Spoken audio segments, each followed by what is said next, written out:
हम्म अब ये बायोमोलिक्यूल्स में ना, ये बिल्कुल आपको जो ये वाला पार्ट है ना, ये बिल्कुल एनसीईआरटी के अकॉर्डिंग ही मिलेगा।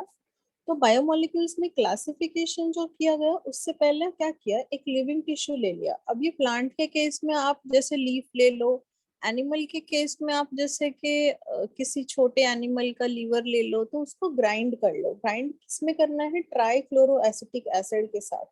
अब इस ट्राइक्लोरो एसिटिक एसिड के साथ जब ग्राइंड करोगे तो एक थिक स्लरी बन जाएगी। फिर एक चीज क्लॉथ लो, आप उसमें से इसको स्ट्रेन कर लो। जब आप इसको स्ट्रेन करोगे तो आपके पास दो चीजें आएंगी, एक तो चीज क्लोज के जो ऊपर रह गया, और जो एक नीचे फिल्टर आउट हो गया।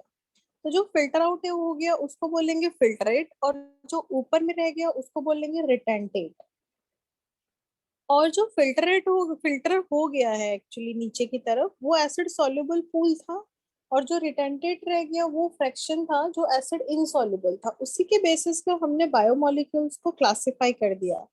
Bio micromolecules, bio macromolecules. Micromolecules वो जो बहुत ज्यादा छोटे होंगे, और मैक्रोमोलिक्यूल्स वो जो बहुत ज्यादा बड़े होंगे, जिनका मॉलिक्यूलर वेट जो है वो ज्यादा होगा। और जो बायो माइक्रोमोलिक्यूल्स होंगे उनका लो मॉलिक्यूलर वेट होगा। और ये कौन से वाली पार्ट में मिल रहे थे, माइक्रो, जो एसिड सॉल्युबल पूल था।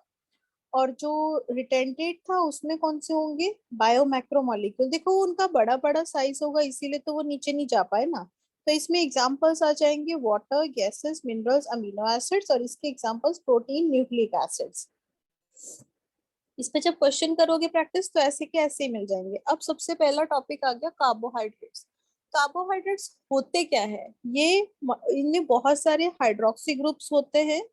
ठीक है, पॉलीहाइड्रोक्सी, या तो ये एल्डोसिस होंगे या कीटोसिस होंगे। एल्डोसिस जो होते हैं उनमें एल्डिहाइड ग्रुप होता है, दैट इज सीएचओ ग्रुप। और जो कीटोसिस होते हैं उनमें कीटो ग्रुप होता है, दैट इज सीओओ, ये वाला सीओ ग्रुप,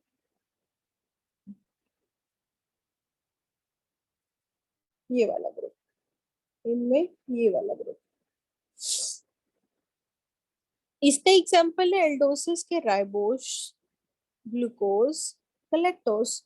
और जो कीटोसिस है उसका एग्जाम्पल है डाईहाइड्रोक्सी एसीटोन और राइबोलोस। अब आते हैं आगे, कार्बोहाइड्रेट्स को हम क्लासिफाई कर सकते हैं।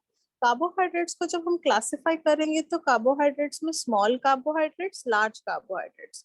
स्मॉल कार्बोहाइड्रेट्स में जो के मींस एक्चुअली यहाँ पे ना मोनोसेकेराइड, ओलिगोसेकेराइड और फिर पॉलीसेकेराइड दिया है।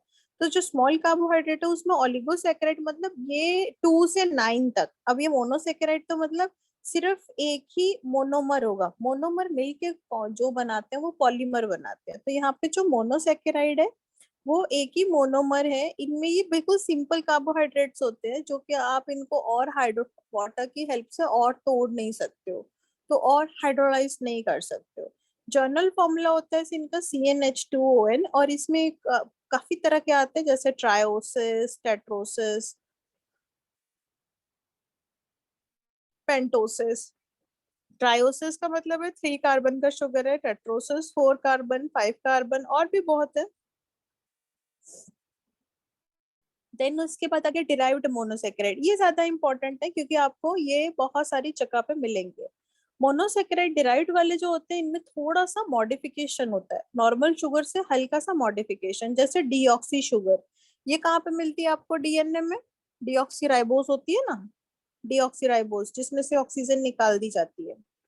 उसके बाद वापस से हमें करनी ही पड़ेगी एक बार। अमीनो शुगर, अमीनो शुगर जो होती है, ये जो हमने स्यूडो म्यूरिन पढ़ा, नहीं स्यूडो म्यूरिन नहीं, पेप्टिडोग्लाइकन पढ़ा था ना, या पेप्टिडोग्लाइकन ध्यान में हो, काइटिन ध्यान में हो, दोनों में से। मोनोसेकेराइड जो होते हैं इनमें अमीनो ग्रुप, जो जिन मोनोसेकेराइड के साथ अमीनो ग्रुप लग जाए उसको बोलते हैं अमीनो शुगर। इसका एग्जांपल है ग्लूकोज अमीन। ये ग्लूकोज अमीन से काइटिन बनता है। And then there is a sugar acid, जैसे कि एस्कॉर्बिक एसिड, विटामिन सी बनाने में क्या काम आता है, ascorbic acid. Then oligosaccharides, oligosaccharides में कितने मोनोमर होंगे, 2 to 9। और इसमें अगर वो दो टाइप के, मतलब ओलिगोसेकेराइड्स में जैसे कि दो है तो डाइसेकेराइड हो गया, अगर तीन है तो ट्राइसेकेराइड हो गया, अगर दो है तो जैसे कि सुक्रोज।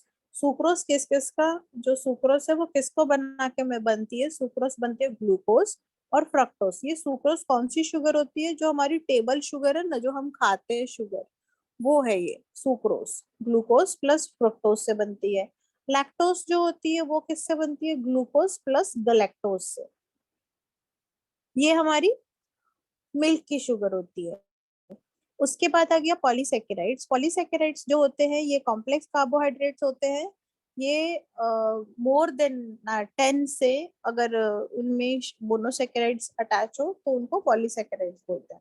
अब हो सकता है कि इनमें एक जैसे हो या अलग अलग हो। अगर एक जैसे हो तो होमोपॉलीसेकेराइड, अगर अलग अलग हो तो हेटेरोपॉलीसेकेराइड। होमोपॉलीसेकेराइड में जैसे कि फॉर्म बाय पॉलीमराइजेशन ऑफ सिर्फ एक ही टाइप का, जैसे ग्लूकन। ग्लूकन किसका पॉलीमर है? मतलब ग्लूकोन किसी का किसका पॉलीसेकेराइड है? ग्लूकोज का। और इसमें जो हेटेरो पॉलीसेकेराइड है, इसमें एग्जांपल है पेप्टिडोग्लाइकन। अब आ गया, इस पे बहुत क्वेश्चन आता है, खास करके जो ये सुक्रोस लिखा है ना, इसी में बहुत ज्यादा क्वेश्चन आया हुआ है। जो सुक्रोस है उस पे सबसे ज्यादा क्वेश्चन आया हुआ है। तो हमारे पास जो रिड्यूसिंग शुगर है, रिड्यूसिंग शुगर का मतलब क्या है? देखो हमारे पास ना कुछ मतलब केमिकल रिएजेंट्स हैं, जैसे बाइंडिंग सोल्यूशन या फैलिंग सोल्यूशन। इन दोनों में क्या है कि ये इनमें कॉपर आयंस होता है। अब ये क्या करते हैं, जिनके पास रिड्यूसिंग शुगर्स जो होती है, इनके पास फ्री एल्डिहाइड या कीटोनिक ग्रुप होता है। वो क्या करता है, क्यूप्रिक आयंस को बाइंडिंग सोल्यूशन या फैलिंग सोल्यूशन को क्यूप्रस में रिड्यूस कर देता है।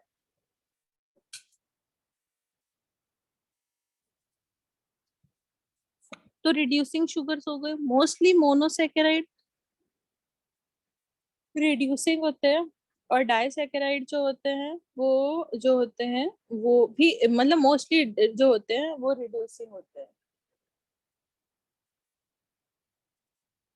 नॉन रिड्यूसिंग शुगर में फ्री एल्डिहाइड ग्रुप जो या कीटोनिक ग्रुप जो होता है वो एब्सेंट होता है, जिसकी वजह से ये रिड्यूस नहीं कर पाते। इसका जो ये वाला क्वेश्चन है ना, सुक्रोस वाला, ये आपको बहुत बार मिलेगा, अलग अलग जगह पे मिलेगा। पुराने पेपर चेक करोगे तो सुक्रोस वाला क्वेश्चन बहुत जगह पे मिलेगा। तो इसको तो याद ही कर लो कि सुक्रोस जो है वो नॉन रिड्यूसिंग शुगर है, क्योंकि सुक्रोस एक डाइसेकेराइड है। मोस्टली डाइसेकेराइड्स जो होते हैं वो रिड्यूसिंग शुगर होते हैं, लेकिन सुक्रोस एक ऐसा डाइसेकेराइड है जो नॉन रिड्यूसिंग शुगर है।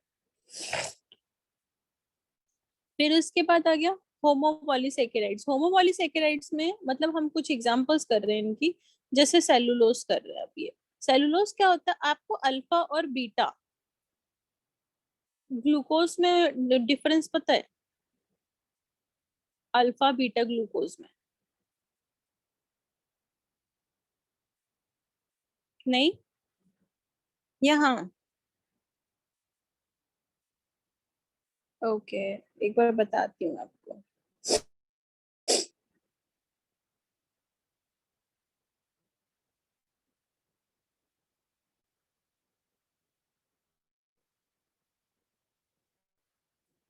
देखिए अल्फा ग्लूकोज जो है ना, उसमें ये वन का मतलब first carbon, second carbon, third carbon, fourth carbon, fifth carbon, और ये रहा सिक्स्थ कार्बन।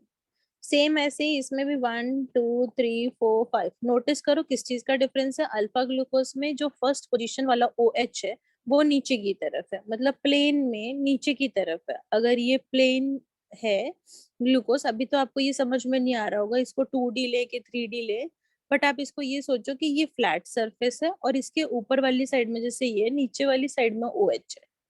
और जो हमारा बीटा ग्लूकोज होता है उसका क्या होता है कि ऑक्सीजन वाली मतलब ऑक्सीजन वाली साइड में ऐसा लग रहा है, बट एक्चुअल में ऑक्सीजन वाली साइड में नहीं है, ये प्लेन के ऊपर वाली साइड में, प्लेन के ऊपर वाली साइड में ओ एच है। ये दोनों डिफरेंस होते हैं, अल्फा ग्लूकोज बीटा ग्लूकोज। हम क्या कर सकते हैं, हम अल्फा ग्लूकोज को डाइजेस्ट कर सकते हैं, बीटा ग्लूकोज को नहीं डाइजेस्ट कर सकते, हमारे पास वो एंजाइम्स नहीं होते, जिसकी वजह से हम सेलुलोज को भी डाइजेस्ट नहीं करते, क्योंकि सेलुलोज जो है वो बीटा ग्लूकोज का बना हुआ है।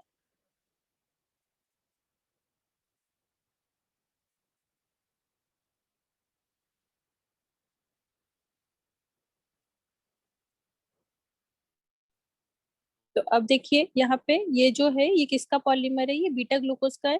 तो मोस्टली जो सेल वॉल होती है एल्गी की और ये हायर प्लांट्स में कुछ फंजाई की, तो इसमें किसकी बनी होती है, ये सेलुलोज की। अब ये जो सेलुलोज है ये आगे किसका बना होता है, ये बीटा ग्लूकोज का पॉलीमर होता है। अब ये बीटा ग्लूकोज, ये जो ग्लूकोज बना है ये बीटा ग्लूकोज ही है, लेकिन ये कैसे लगा हुआ है आप नोटिस करेंगे तो देखिए यहाँ पे देखिए, एक मिनट में जूम इन करूं, लिंकेज देखिएगा इनकी।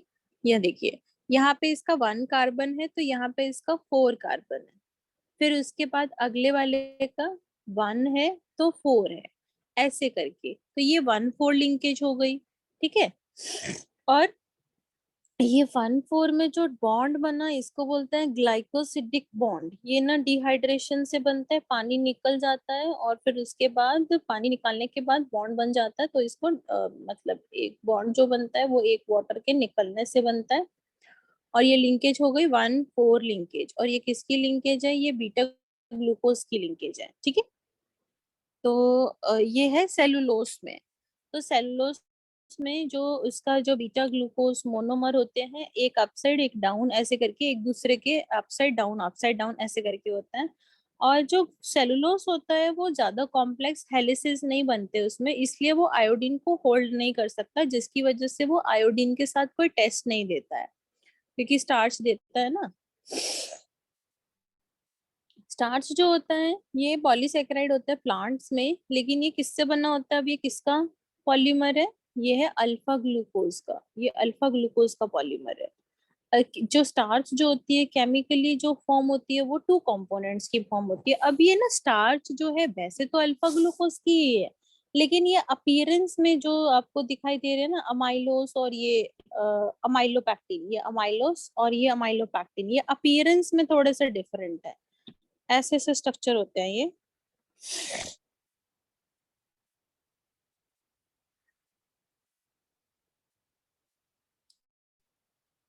अमाइलोस सीधा सीधा, ठीक है, ऐसे सीधा सीधा एकदम। अमाइलोपैक्टिन जो होता है वो ब्रांच्ड, देखिए,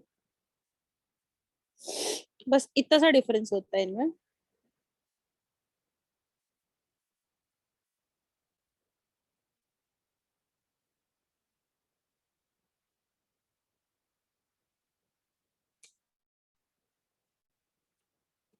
तो 2 कंपोनेंट्स होते हैं अमाइलोस और अमाइलोपैक्टिन। अमाइलोस जो होता है वो बिल्कुल सीधा सीधा स्ट्रक्चर, और जो अमाइलोपैक्टिन जो होता है उसमें क्या है, ब्रांचिंग, ये जो दिखा रखा है यहाँ पे ये है ब्रांचिंग।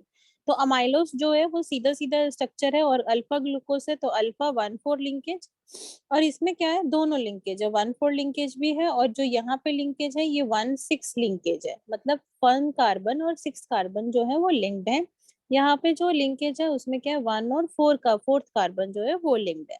स्टार्च जो होती है वो हेलिकल स्ट्रक्चर बना लेती है, थोड़े से कॉम्प्लिकेट हो गए ना इसके स्ट्रक्चर, क्योंकि ब्रांचिंग वगैरह भी आ गई, जिसकी वजह से ये क्या करती है, आयोडीन के मॉलिक्यूल्स को होल्ड कर सकती है। दैट्स वाई ये कलर टेस्ट दे देती है ना आयोडीन के साथ, blue black colour iodine solution के साथ।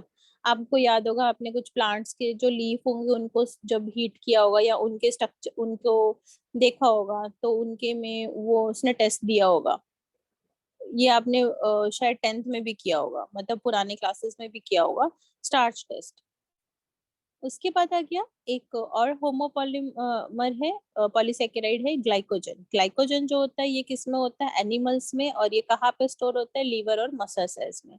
ये क्या करता है, ये रेड कलर देता है आयोडीन के साथ जब रिएक्ट करता है, बस ये एनिमल स्टार्च है बोल सकते हो।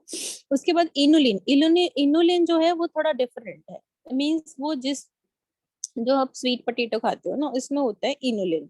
अब ये स्वीट पोटेटो में अगर इनुलिन की फॉर्म में खाना स्टोर होता है ना, तो इसमें और कोई टाइप, मतलब जैसे कि स्टार्च वगैरह के टाइप में खाना स्टोर नहीं होता। तो इनुलिन जो होता है वो किसका पॉलीमर होता है, वो होता है फ्रक्टोज का।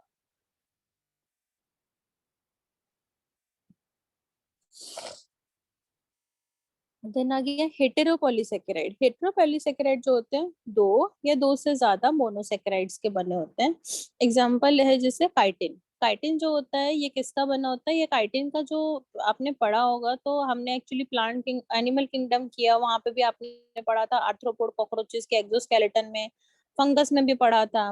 बिल्डिंग ब्लॉक्स जो होते हैं वो अमीनो शुगर, ग्लूकोसामीन पढ़ा था ना अभी, ग्लूकोसामीन केमिकली मॉडिफाइड शुगर्स के होते हैं, और ये किसका बना होता है, एन एसिटाइल ग्लूकोसामीन। ये ग्लूकोसामीन जो है ना अमीनो शुगर थी, डिराइव्ड मोनोसेकेराइड वाला, एन एसिटाइल ग्लूकोसामीन, NAG, नाग, कुछ याद होगा, नाग नाम, ठीक है। ये ग्लाइकोसिटिक बॉन्ड से अटैच होते हैं, काइटिन। उसके बाद आ गया अमीनो एसिड। अमीनो एसिड का ये जो आपके सामने है ये बेसिक स्ट्रक्चर है, ठीक है। और आपको क्या करना है इस चैप्टर के लिए, जो एनसीईआरटी का जो एक पेज दिया हुआ है ना जिसपे सारे स्ट्रक्चर्स बने हुए हैं, उसको तो अच्छे से देख के जाना। उस एक पेज में से देर इज अ चांस, मतलब 50% प्रोबेबिलिटी है कि कोई ना कोई स्ट्रक्चर आ सकता है उसमें से, ठीक है। इस चैप्टर में एक पेज है, एक ही पेज है जिसपे बहुत सारे स्ट्रक्चर बने हुए हैं। कोलेस्ट्रॉल का स्ट्रक्चर बना है, कुछ अमीनो एसिड्स का स्ट्रक्चर बना हुआ है, न्यूक्लियोटाइड्स का स्ट्रक्चर बना हुआ है। तो वो वाला पेज तो जरूरी देख के जाना, क्योंकि उसमें से देयर इज अ चांस कि 50% प्रोबेबिलिटी है कि बड़े आराम से क्वेश्चन आ जाएगा। अब ये जो अमीनो एसिड होते हैं इनमें क्या होता है कि अमीनो एसिड्स में एक कार्बोक्सिल ग्रुप होता है, एक अमीनो ग्रुप होता है। आर जो है ये इसका साइड चेन है, ये किसी और का बन, ये चीज फिक्स है। अमीनो ग्रुप और कार्बोक्सिल ग्रुप जो है वो फिक्स है। आर किसी और से बना हो सकता है, मतलब कुछ और साइड चेन हो सकता है। और फिर उसके बाद आ गया ज्वेटर आयन। ज्वेटर आयन, मैं आपको ज्वेटर आयन एक बार दिखाऊं।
देखिए, अगर हम एक रख देते हैं लो पीच पे, तो इसका क्या होता है कि जो एच, जो COOH है, ये लूज नहीं करता, किसी को नहीं देता, ठीक है, वो ऑलरेडी पीएच लो है। तो ये जो NH3 है ना, ये इसका ये वाला पॉजिटिव चार्ज हो जाता है।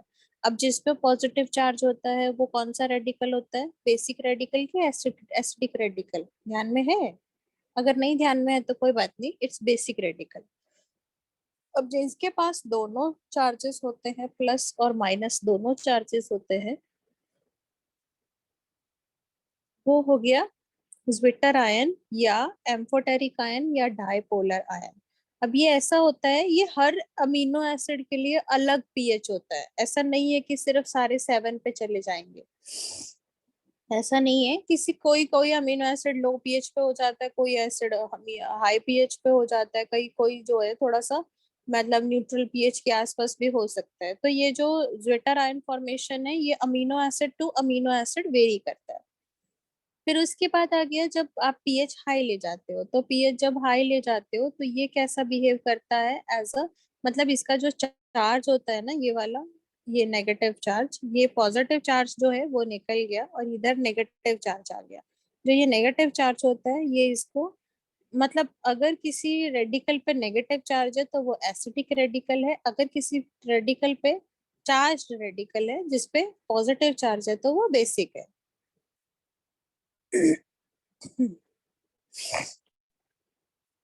उसके बाद आ गया essential non essential amino acids. Essential amino acids वो होते हैं जो हमारी बॉडी सिंथेसाइज नहीं कर सकती, और नॉन असेंशियल अमीनो एसिड्स वो होते हैं जो हमारी बॉडी जो है वो सिंथेसाइज कर सकती है। तो 10 असेंशियल अमीनो एसिड्स की लिस्ट है ये। Arginine, histidine, isoleucine, leucine, lysine, methionine, phenylalanine, threonine, tryptophan, valine. याद होते हैं तो ठीक है, अदरवाइज एक बार रीडिंग करके रख लेना, बिकॉज रीडिंग से भी आपके ध्यान में तो रहेगा ही ना कि कौन से असेंशियल अमीनो एसिड है। इन केस अगर क्वेश्चन आ जाता है कि, फिर आपका ये सीन हो जाता है कि या तो आप उसको रिस्क ले सकते हो अटेम्प्ट करने का, या बिल्कुल टच ही मत करना, क्योंकि अगर आपने टच किया तो देयर इज अ चांस कि वो गलत कर सकते हो अगर आपको ध्यान में नहीं होगा तो। देन उसके बाद आ गया पेप्टाइड लिंकेज। दो अमीनो एसिड जो होते हैं वो आपस में पेप्टाइड बॉन्ड से अटैच होते हैं। अब ये पेप्टाइड लिंकेज बनती कैसे है? आपका ये वाला अमीनो एसिड 1 है, ये वाला अमीनो एसिड 2 है। 1 अमीनो एसिड का जो OH ग्रुप है और इसका जो सेकेंड वाले का H ग्रुप है, नोटिस करोगे तो आप ध्यान से देखोगे तो इधर वाली साइड में इसके NH2 ग्रुप है, मतलब जिधर NH2 ग्रुप है और इधर में COH ग्रुप है। तो जिधर में इसका COH और NH में ही बॉन्ड बनेगा, जिधर इसका अमीनो एसिड का जिधर नाइट्रो अमाइन ग्रुप होगा उधर अमाइड ग्रुप होगा, उसको N टर्मिनल बोलेंगे। जिधर कार्बोक्सिल ग्रुप होगा उसको C टर्मिनल बोलते हैं। और दोनों के बीच में, इन दोनों के कार्बोक्सिल ग्रुप और NH2 ग्रुप के बीच में ही वाटर का लॉस होगा और क्या होगा, पेप्टाइड बॉन्ड फॉर्म हो जाएगा। अब ये पेप्टाइड बॉन्ड फॉर्म हो गया तो मतलब एक अमीनो एसिड दूसरे अमीनो एसिड से अटैच हो गया। अमीनो एसिड, तो ये जो सर्कल सर्कल हाईलाइटेड हो गए, ये क्या हो गए, इनके सारे के सारे पेप्टाइड बॉन्ड्स। एक अमीनो एसिड दूसरे अमीनो एसिड से अटैच होगा through a peptide bond.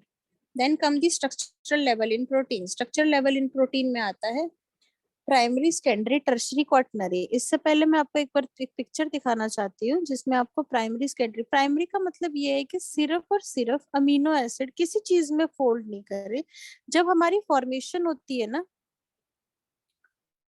Proteins की, फ्रेश फ्रेश प्रोटीन बन के आते हैं ना हमारे पास ट्रांसलेशन के टाइम पे, तब सारे के सारे प्रोटीन जो होते हैं वो प्राइमरी स्ट्रक्चर में होते हैं। मतलब जैसे डीएनए से आरएनए बना, आरएनए से प्रोटीन बनेगा, और ये प्रोटीन जो बनेगा इसमें क्या होगा, सिर्फ अमीनो एसिड से अमीनो एसिड अटैच होएगा ऐसे करके।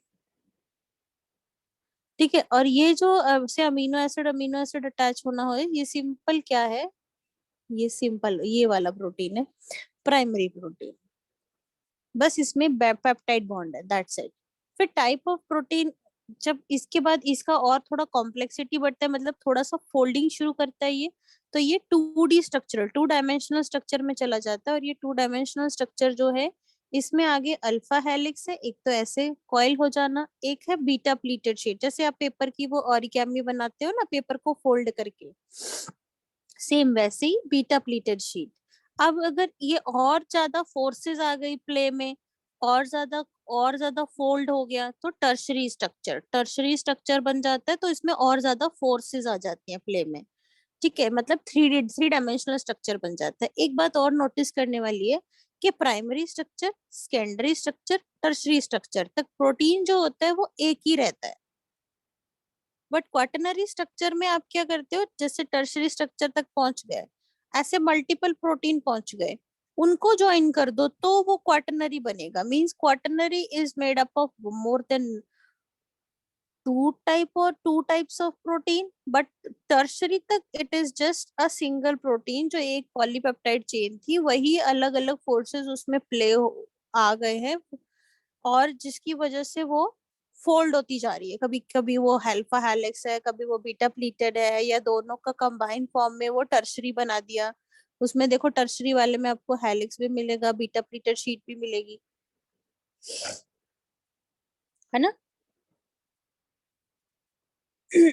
तो हमें अभी देखना है कौन कौन से फोर्सेस जो होते हैं वो आ जाते हैं।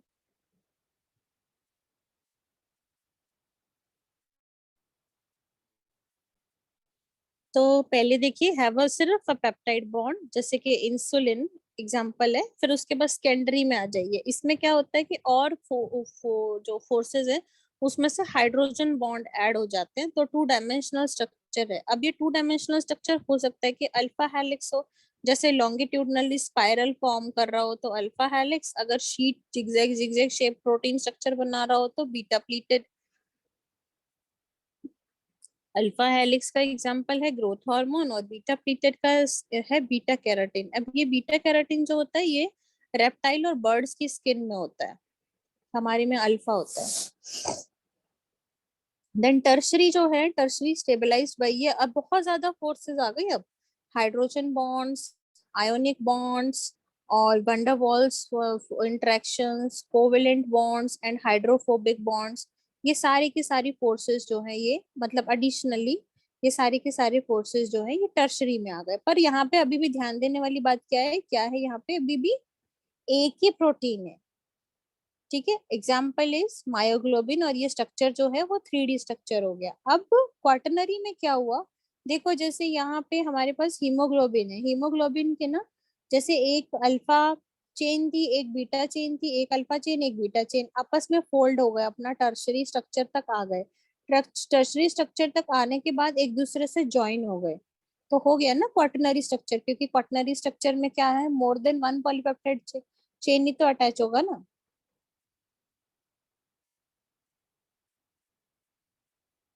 ठीक है।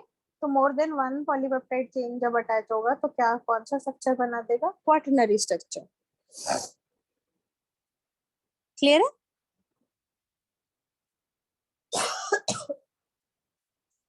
बोलो भाई, क्लियर है क्या? हम्म, बोलो।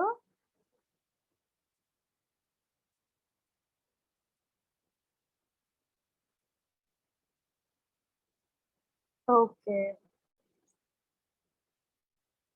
चलिए then comes the type of proteins. ये ना अभी यहाँ पे स्ट्रक्चर के बेस पे था, स्ट्रक्चरल लेवल मींस कौन सा है। अब ये टाइप ऑफ प्रोटीन्स चल रहा है, टाइप्स ऑफ प्रोटीन में मींस ऑन केमिकल कंपोजिशन भी बोल सकते हैं और फंक्शन भी बोल सकते हैं। तो इसमें आपको फाइबरस और ग्लोबुलर प्रोटीन दिख रहे हैं।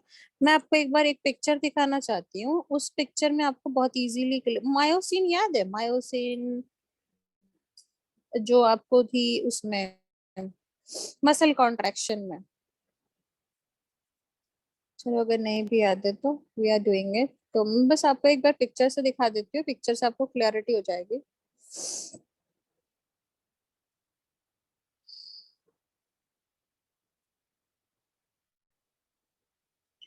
ओके।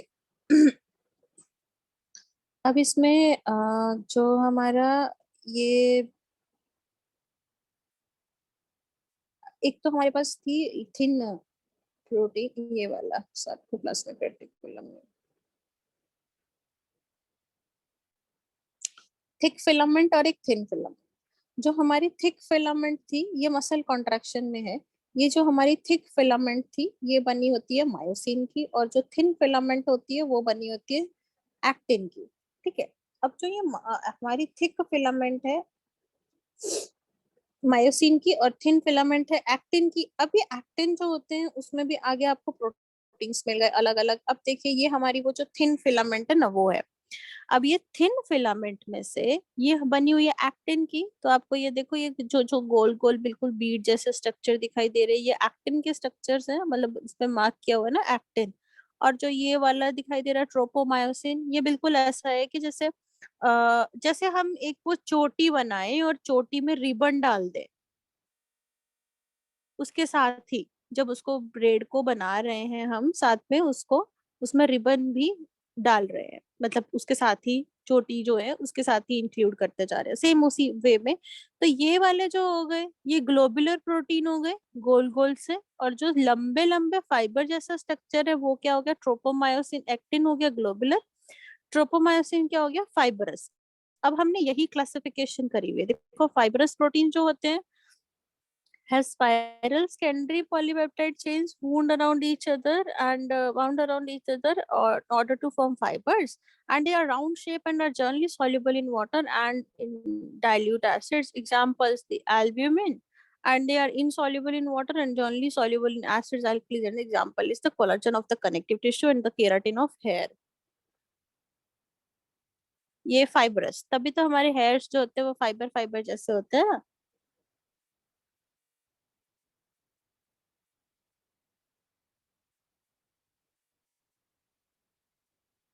कोई डाउट?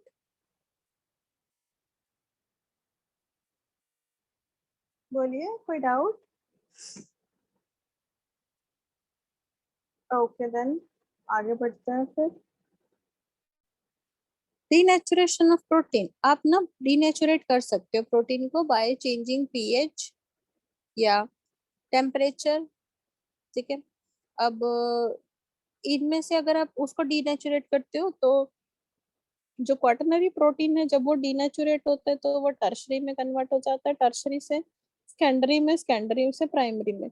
हो सकता है प्रोटीन जो है वो वापस से रीनेचुरेट भी हो जाए, जैसे टेम्परेचर वापस से ठीक हो तो वो रीनेचुरेट हो जाए। कभी कभी ऐसा होता है बियॉन्ड डैमेज जो होता है वो ऐसा हो चुका होता है डीनेचुरेट कि वो अब ठीक नहीं हो सकता, मतलब अब वो बिल्कुल बिल्कुल ठीक नहीं हो सकता। लेकिन कभी कभी ऐसी सिचुएशन होती है कि वो ठीक हो सकता है, तो वो रीनेचुरेट भी हो सकता है। प्राइमरी से सेकेंडरी बन सकता है, सेकेंडरी से टर्शरी, टर्शरी से क्वाटरनरी।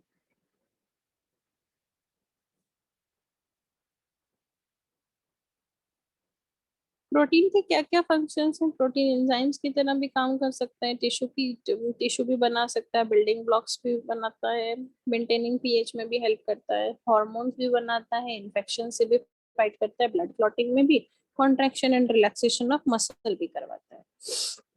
उसके बाद आ गए लिपिड्स। लिपिड्स जो है वो एस्टर्स है, फैटी एसिड और अल्कोहल के एस्टरिफिकेशन रिएक्शन अगर ध्यान में हो तो एस्टर्स अभी बाद में हम वैसे भी मैं आपको एक और जब बनवाऊंगी तो हो जाएगा।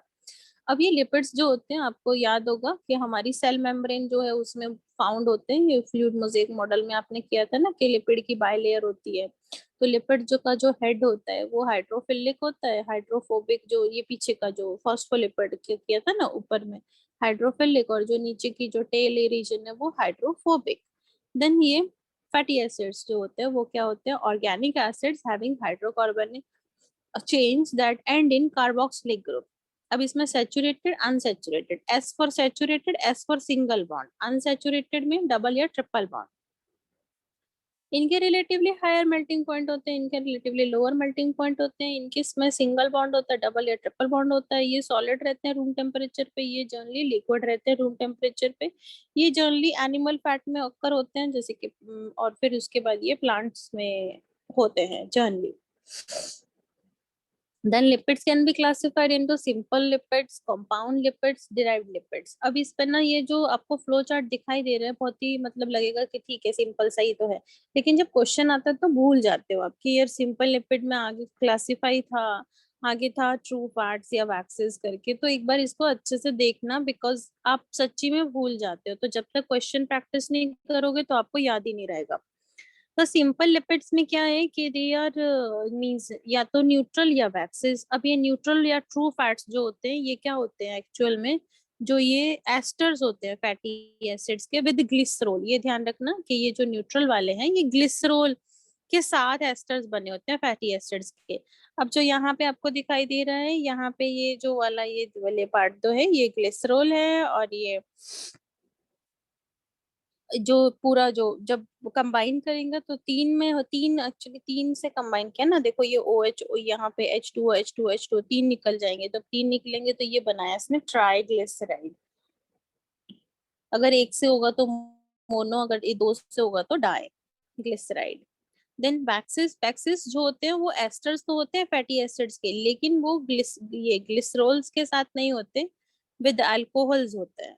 Fatty acids with alcohols other than glycerol के साथ। ग्लिसरॉल नहीं होता उसमें, ग्लिसरॉल होगा तो न्यूट्रल या ट्रू फैट है, अदरवाइज वो वैक्सेस है। कंपाउंड लिपिड्स जो होते हैं वो fatty acids and alcohol but contain other substances also, जैसे कि फॉस्फोलिपिड। जैसे फॉस्फोलिपिड हमने सेल मेम्ब्रेन में करे थे, सुबेरिन, क्यूटिन, सुबेरिन वही कौन सी थी वाटर प्रूफ वाली लेयर। और ये लेसिथिन, लेसिथिन की ना पिक्चर बनी हुई है उसी वाले पेज पे जिस पेज पे मैं स्ट्रक्चर्स की बात कर रही हूँ, उसी पे लेसिथिन की पिक्चर बनी हुई है, तो वहां से जरूर कर लेना लेसिथिन का पिक्चर, ठीक है। ये फॉस्फोलिपिड है। देन derived lipids जो होते हैं these lipids like substances such as sterol or derived from lipids, examples these steroids। Then उसके बाद आ गया फैट्स। फैट्स होते हैं एक तो हार्ड फैट्स, एक ऑयल्स। हार्ड फैट्स जो होते हैं वो जो रूम टेम्परेचर पे इनके पास मतलब सॉलिड रहते हैं और इनके पास लॉन्ग चेन फैटी एसिड्स होता है, जैसे कि एनिमल फैट। ये रूम टेम्परेचर पे लिक्विड रहते हैं और इनके पास जैसे कि प्लांट वाला जो ऑयल्स होते हैं generally mustard oil, groundnut oil, cotton seed oil.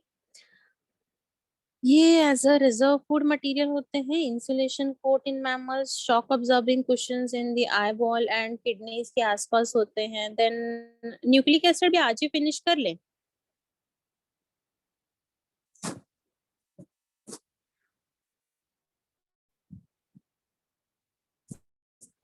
बताइए, न्यूक्लिक एसिड भी आज ही फिनिश कर ले क्या?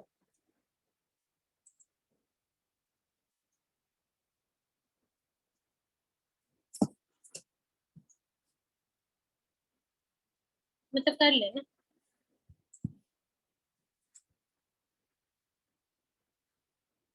ओके देन, तो न्यूक्लिक एसिड भी आज ही फिनिश कर देते हैं। ठीक है। न्यूक्लिक एसिड में क्या है? न्यूक्लिक एसिड हमारे जेनेटिक मटेरियल है, और जेनेटिक मटेरियल में डीएनए आरएनए आता है। डीएनए जो है, डीएनए सबका जेनेटिक मटेरियल मोस्टली ऑर्गेनिजम्स का डीएनए होता है। आरएनए जो होता है वो सबका नहीं होता। तो फिर किसका होता है? वायरसेस का। ठीक है, अब इसमें डीएनए में 4 नाइट्रोजनस बेसेस हैं, AGCT। और राइबोन्यूक्लिक एसिड जो है उसमें क्या है? AGCU। तो यहाँ पे यूरासिल नहीं है, यहाँ पे यूरासिल है। यहाँ पे थाइमिन है, यहाँ पे थाइमिन नहीं है। तो न्यूक्लियोटाइड जो होते हैं वो किस चीज के बने होते हैं? फॉस्फोरिक एसिड के, पेंटोज शुगर के, और नाइट्रोजनस बेस के। जो ये तीनों चीजें कंबाइन करके क्या बोलते हैं? न्यूक्लियोटाइड। और सिर्फ फॉस्फो पेंटोज शुगर या नाइट्रोजनस बेस को कंबाइन कर दो तो क्या बोलते हैं? न्यूक्लियोसाइड। देन फॉस्फोरिक एसिड जो है उसका फॉर्मूला है H3PO4। और इसमें क्या होता है? 3 रिएक्टिव OH ग्रुप्स होते हैं, जिसमें 2 तो सीधा सीधा फॉस्फोडाइस्टर लिंकेज बना रहे होते हैं।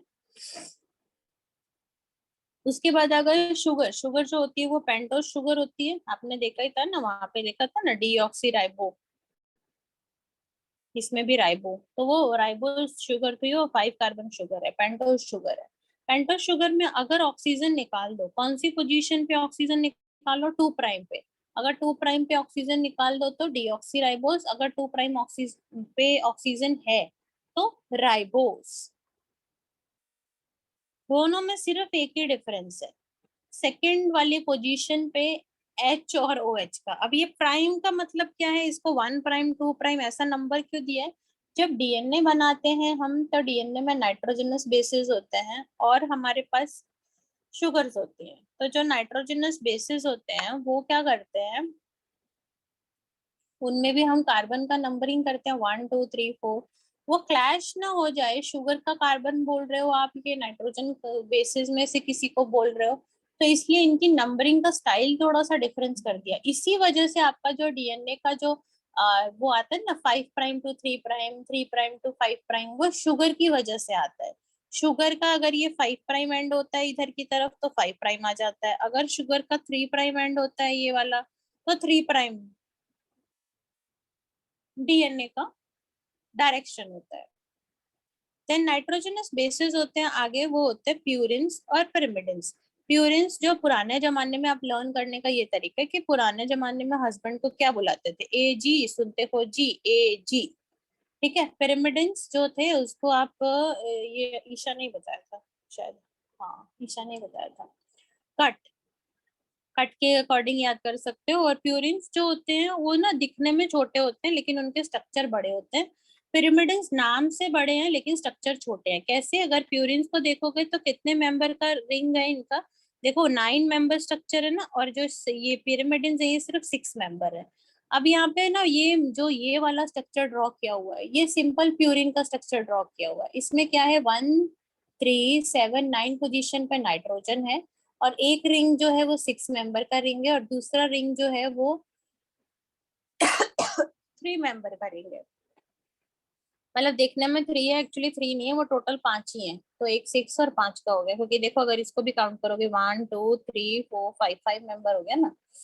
तो ये जो आपका था ये नॉर्मल प्यूरिन है, और ये प्यूरिन जो है, अगर इस प्यूरिन में, सेम इसी प्यूरिन में आप 6th पोजीशन पे अमीनो ग्रुप लगा दोगे तो एडेनाइन, एडेनाइन बन जाएगा। एडेनाइन जो है वो उसमें 6th अमीनो प्यूरिन। और अगर आप इसी वाले इस प्यूरिन में 6th और 2nd पोजीशन पे ग्वानिन, 6th पोजीशन पे ऑक्सीजन और 2nd पोजीशन पे अमीनो ग्रुप, तो 6 ऑक्सी 2 अमीनो प्यूरिन क्या बन जाएगा? Guanine. Then comes the pyrimidine. Pyrimidine जो है उनके बारे में ये आपको ना अगर ऐसे लर्न कर लोगे, क्योंकि अगर आपको मतलब अगर स्ट्रक्चर आ गया, बल्कि आया हुआ है स्ट्रक्चर, और इसका नहीं आया हुआ, न्यूक्लियोटाइड का स्ट्रक्चर आया था, तो न्यूक्लियोटाइड में तो वो नाइट्रोजनस बेस बना दिया उन्होंने, वो भी वो वाला जो आपकी एनसीईआरटी में ना जो पे, उस पेज पे दिया है, जो आपका वो जिस पे सारे स्ट्रक्चर्स बने हुए हैं, उसी पेज वाला स्ट्रक्चर है वो। Then comes the pyrimidine. Pyrimidine में कौन से जगह पे नाइट्रोजन है? इट्स ऑन 1 और 3। 1 और 3 पोजीशन पे आपको नाइट्रोजन विजिबल है, देखिए 1 और 3। और फिर इसके बाद जो है, ये इसके थोड़े निमोनिक बनाए हुए हैं मैंने ऑलरेडी, और आपके साथ मिलके ही बनाए थे शायद, याद है ईशा, कनन? Yes ma'am. हाँ, तो साइटोसिन, साइटोसिन में आपको ऐसे याद कर सकते हो, children are too toxic for अम्मी, अम्मी मीन्स मदर, सो इसमें चिल्ड्रन, चिल्ड्रन इज साइटोसिन या चाइल्ड लिख लो, and two too toxic, so it's two too toxic, two second position पे oxygen, and then four, four वाला फोर अम्मी means mother. Then uracil, uracil में you can learn it as that it is 2,4 pyrimidine. So uracil, U R को uracil को U R Anil पढ़ लो। अनिल कपूर ने गाना नहीं गाया था, 1 2 का 4 4 2 का 1, my name is Lakhan, the same thing is you are Anil, 1 2 का 4, 2 का 4 means 2 and 4, उस पर दोनों पे ऑक्सीजन लगी हुई है, तो pyrimidine। अगर 2 और 4 पे ऑक्सीजन है, साथ में बस एक ही पोजीशन पे चेंज कर दो, फिफ्थ पोजीशन पे मिथाइल ग्रुप लगा दो, तो थायमिन, देखो थायमिन में सिर्फ 5 मिथाइल है, 2,4 डाईऑक्सी पिरिमिडिन। ये डिफरेंस एक्चुअली इसी मिथाइल ग्रुप की वजह से ना डीएनए ज्यादा स्टेबल है, क्योंकि डीएनए में थायमिन होता है ना, यूरासिल नहीं होता।